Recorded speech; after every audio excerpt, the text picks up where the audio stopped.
মধ্য সমতল ভূমির লোকায়ত সংস্কৃতির বহুমুখী সৃজনশীল ধারার সূতিকাগার মানিকগঞ্জ জেলা, যেখানে বৈচিত্র্যময় ঘটনা প্রবাহ ও বিভিন্ন উৎসবকে কেন্দ্র করে দেশের লোকায়ত সংস্কৃতির উদ্ভব ও বিকাশ ঘটেছে।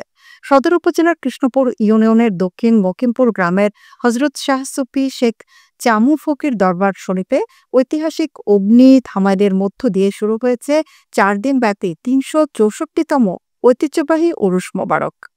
মানিকগঞ্জ থেকে সহকর্মী মোহাম্মদ আশরাফুল ইসলামের পাঠানো প্রতিবেদনে বিস্তারিত। গ্রাম বাংলার সহজ ও সাদা মনের মানুষগুলো তাদের উত্তরসূরিদের কাছ থেকে মুখে মুখে যে জ্ঞান রপ্ত ও প্রয়োগের ধারাকে অব্যাহত রেখেছে, সাধারণত তাকেই লোকায়ত জ্ঞান বলা হয়ে থাকে। এগুলোকে তারা বিভিন্ন সময়ে বিভিন্ন কাজে ব্যবহার করেছে। তার মধ্যে রয়েছে পুঁথিগান, ছড়া, প্রবোধ, প্রবচন পাঁচালী, জারি সারি, মার্শিয়া ইত্যাদি। তার ওই ধারাবাহিকতায় মানিকগঞ্জের সদর উপজেলাধীন কৃষ্ণপুর ইউনিয়নের দক্ষিণ মকিমপুর গ্রামের হজরত শাহ সুফি শেখ চামু ফকির দরবার শরীফে শুরু হয়েছে 4 দিন ব্যাপী 364তম পবিত্র উরুস মোবারক। বাংলা সাহিত্যের মধ্যযুগের পর মুসলিম ঘরানার পীর ফকির এবং সুফিবাদে বিশ্বাসী অনেক লোক সংস্কৃতির উদ্ভব ঘটেছে এই জনপদে। সনাতনী ভাববাদী ধর্মীয় আত্মবিশ্বাসের ভেতর দিয়েই ইসলামী সংস্কৃতির মধ্যেও কিছু আবেগ নির্ভর ভাববাদী ঐশ্বরিক চর্চা প্রবেশ করেছে এবং ইহা এখন বাংলার লোক সংস্কৃতির এক বিশাল ভাণ্ডারেও পরিণত হয়েছে। তাদের মধ্যে অন্যতম প্রধান অনুষ্ঠান হল মাদারবাস ও ধামাইল উৎসব। দমের নিয়ন্ত্রণকারী খ্যাত মাদার শাহ ফকির এ বিশ্বাসী মানুষের এরূপ লোক সংস্কার হল মাদারবাস। গ্রামীণ জনপদের মানুষ মাদারবাস উৎসবকে ধর্মীয় চেতনার অংশ হিসাবে বিশ্বাস করেন। মাদারীয় সম্প্রদায়ের মধ্যে এইরূপ বদ্ধমূল বিশ্বাসকে সমজ্জ্বল রাখার জন্য এবং তার প্রতি শ্রদ্ধা নিবেদনের জন্যই প্রতি বছর মাঘী পূর্ণিমার সময় গুরু ভক্তের সমাবেশে মাদারবাসের মিছিল ও ধামাইল হয়ে থাকে। তাছাড়া এই মাদারবাস উৎসবকে কেন্দ্র করে আমাদের ঐতিহ্যবাহী কবি, গাজী ও অনুষ্ঠান আমরা আমাদের মুরব্বিগণ যারা ছিলেন, আমাদের প্রথম অনুষ্ঠান শেখ চামু ফকির, ওনার সন্তান শেখ লালু ফকির, ওনার সন্তান শেখ মদন ফকির, আমরা ওনারই সন্তান। আমরা এখন বর্তমানে এইটা পূর্বের স্মৃতিটা ধরে রাখছি, ওইটাই আমরা বর্তমানে আমরা নিজেরাই চালাইতেছি আর কি। আমাদের পরের প্রজন্ম যারা আসবে হয়তো তারাও এটা পালন করবে বলে আমরা আশা রাখি আর কি। এটা দামালের রাজ, এটা দামালের রাজ, এটা সুন্দর মেলা, এটা সবার জন্য আয়োজন। এটা মনে করেন কঠিন আগুনের জিনিস। আপনি কত বছর যাবত নাচেন এই নাচ? এটা করে 10 বছরের বেশি। এই নাচগুলো কেন নাচেন?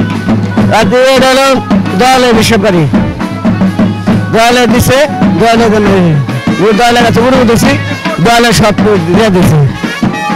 এই কারণে আমি এই কাজ চালিয়ে যেতেছি। নাচের মধ্যে দেখলাম যে আগুনের উপরে হাঁটলেন, এই আগুন কি পায়ে লাগে না? না না, ভালো লাগছে, মিঠা মিঠা লাগছে। এখানে কি কোনো মানত থাকে এই নাচের পেছনে? নাচের পেছনে মানত থাকে, আবার মানুষ করা যায়।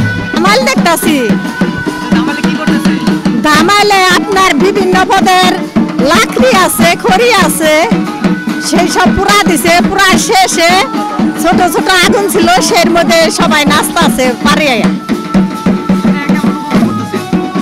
ভালোই, আমরা তো দূর দূরান্ত জায়গায় যাইতে পারি না, তাই বাড়ির পাশে ছোট ছোট পোলাপান নিয়ে আসছি দেখতে। বাচ্চাদের আনন্দ, আমাদেরও আনন্দ। এটা কি দেখতেছ? আচ্ছা, এটা কি কি করতেছে? আগুন জ্বলে লাস্ট আছে। এটা দেখে কেমন লাগতেছে? ভালো লাগতেছে। আচ্ছা, কার সাথে আসছো? আমার ভাই আর নানু আনছে বালেপা। তাহলে কি করে? কাঠ আগুন উপরে আসে পড়িছে, তারপর নাচতেছে। এই আনন্দ লাগতেছে? হ্যাঁ।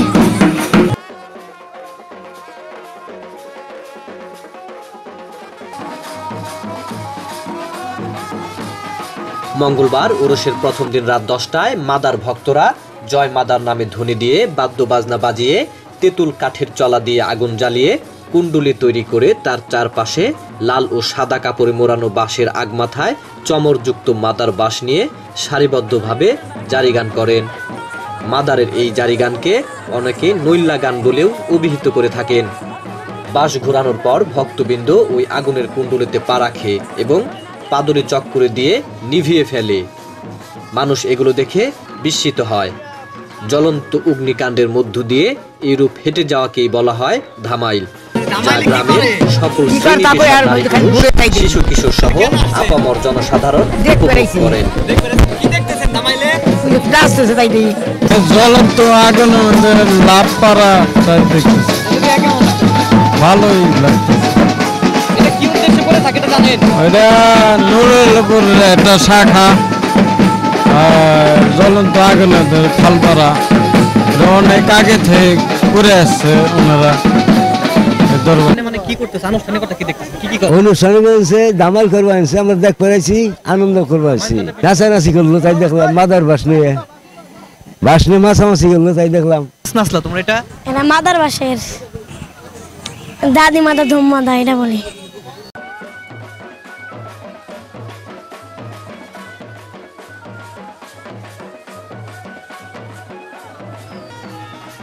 মাদার অনুসারী জনমানুষ মাদার উৎসবকে ধর্মীয় সংস্কৃতির অংশ মনে করলেও গ্রামীণ লোকায়ত সংস্কৃতির এটি যে একটি বিশাল ভাণ্ডার ও সমৃদ্ধশালী উৎপাদন, এতে কোনো সন্দেহ নেই।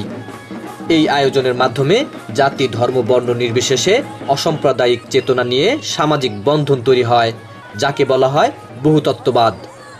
তাই নতুন প্রজন্মের মাঝে এই চর্চাগুলো টিকে থাকলে এই ধরনের কৃষ্টি ও সংস্কৃতি পারবে আগামী দিনে একটি অসাম্প্রদায়িক ন্যায্যতার সমাজ প্রতিষ্ঠা করতে। Ashraful Islam, movie Bangla television, Manikganj.